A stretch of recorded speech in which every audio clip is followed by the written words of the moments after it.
I kept my success secret for 6 months. Christmas, humiliation, and the quiet comeback they deserved. My name is Claire Bennett. I'm 33 years old. And the night my mother tried to humiliate me at Christmas dinner, she did it with a smile, so polished, it almost passed for love. She lifted her wine glass, looked right at me, and said, "Your sister just bought a beautiful house. A real house. Maybe next Christmas you'll finally be ready to settle down too." The table laughed. Not cruel laughter. That's the thing. It was the kind of laughter people use when they think they're watching a harmless little family joke.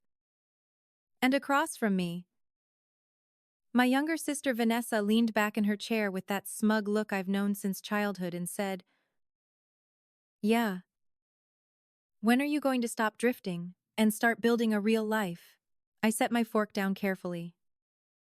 Because when you grow up around people who test your dignity for entertainment, you get very good at precise movements.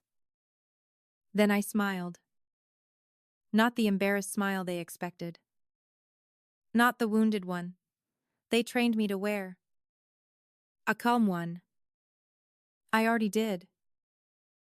I said. I just didn't invite anyone who doubts me. And just like that, the room went silent.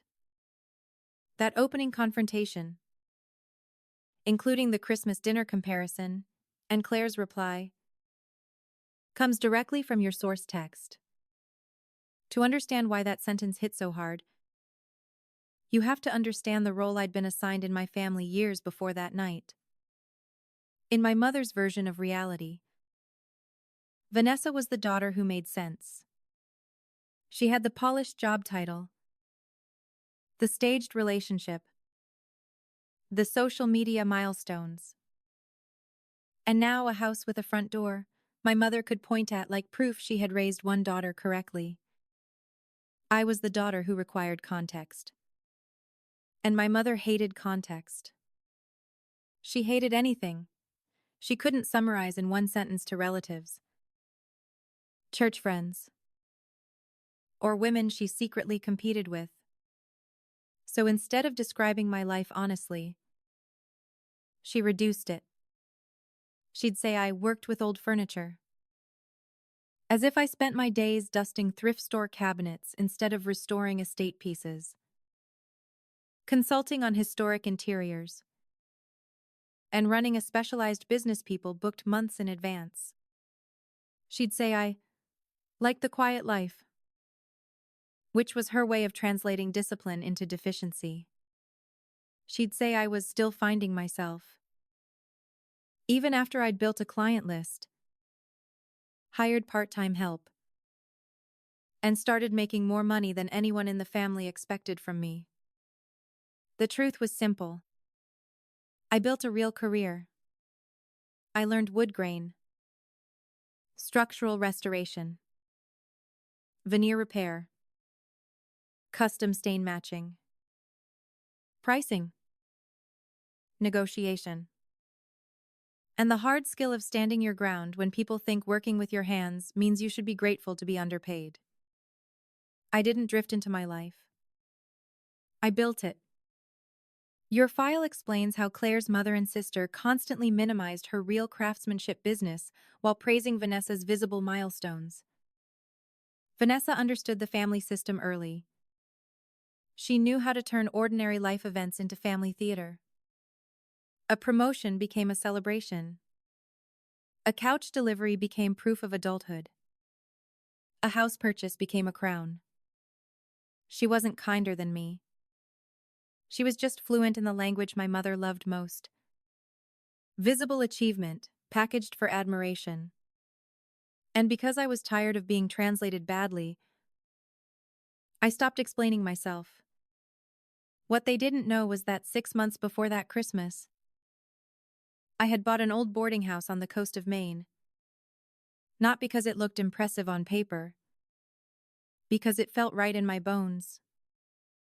It was weather-beaten, expensive to repair, full of problems, sensible people would avoid, and I loved it immediately. I saw a workshop on the first floor, a modest apartment upstairs, guest rooms. I could slowly turn into retreat space for artists and makers, a life that fit me exactly. So I kept it quiet.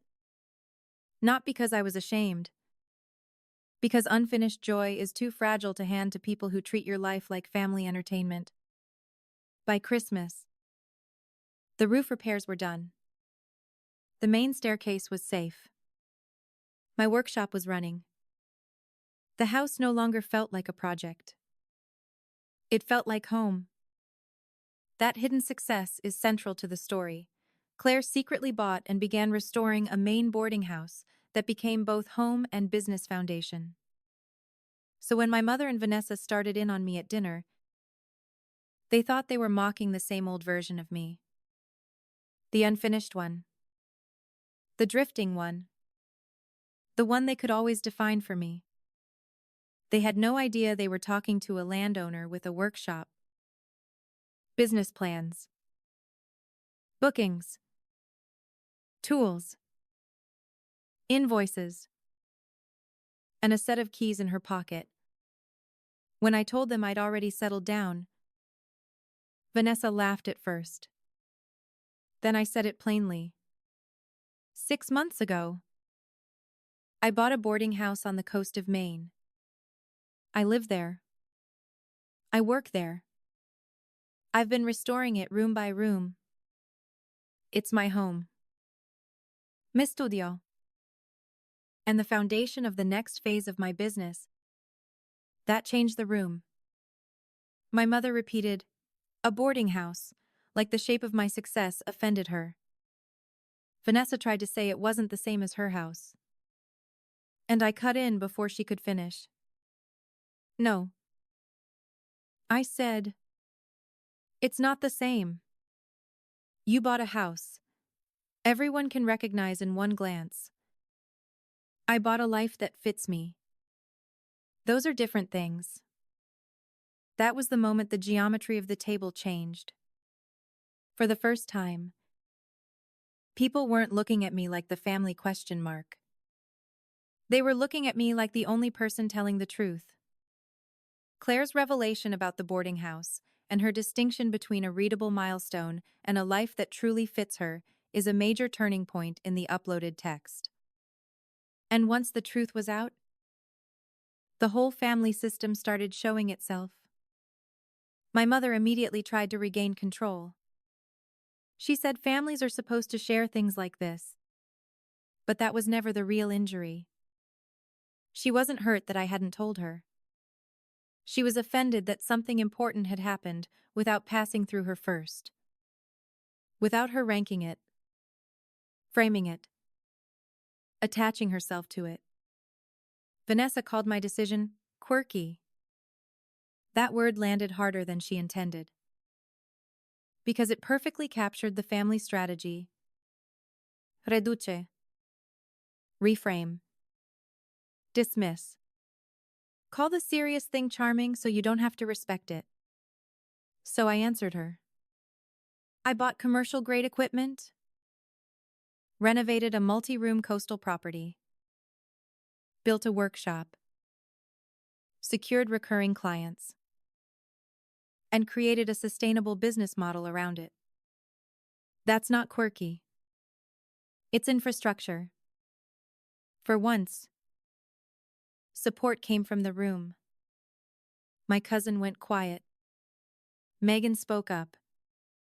My grandmother, who already knew about the house, finally said what she had probably been thinking for years. She's right. That support breaks the old pattern in the story. Megan and Claire's grandmother publicly side with Claire and name the family's minimizing behavior. And that was the real turning point. Not the reveal. Not the shock. The naming. Because once something is named clearly, it gets harder to hide it inside tradition. I told my mother exactly why I kept my life private. Every time I share something real, you minimize it or compare it to Vanessa. I wanted one achievement untouched by your ranking system. That line stayed in the room like smoke. My mother called me unfair. I called it exact. Because that's what it was. She didn't just love Vanessa. She needed love to move through hierarchy. One daughter shining against another. One child easy to brag about. One child useful to diminish. That wasn't closeness. That was control. After dinner, my mother followed me into the hallway and told me I had embarrassed my sister. I buttoned my coat and said, "No. I embarrassed the story you tell about me." She was standing too close to it. Then I left. And for the first time after a family holiday, I didn't drive home replaying every sentence, wondering if I'd been too sensitive, too harsh, too difficult. I felt clean. That's the part people miss about moments like this. The victory isn't humiliating them. It's finally refusing to carry the wrong version of yourself so other people can feel comfortable. In the aftermath, Claire refuses her mother's rewrite, receives support from Megan and her grandmother, and realizes she no longer needs family validation to trust her own life. So here's the truth. Settling down is not a performance. It is not a milestone other people recognize instantly. It is not a floor plan your mother can brag about over wine. Sometimes settling down means choosing the weather-beaten thing no one else understands because you know how to see structure beneath damage. Sometimes it means protecting your joy until it has enough roots to survive being doubted. And sometimes the strongest revenge is not loud at all. It is calm, but it's easy. And rooted. So rooted that by the time they try to measure you again, you're already standing inside a life they can no longer define.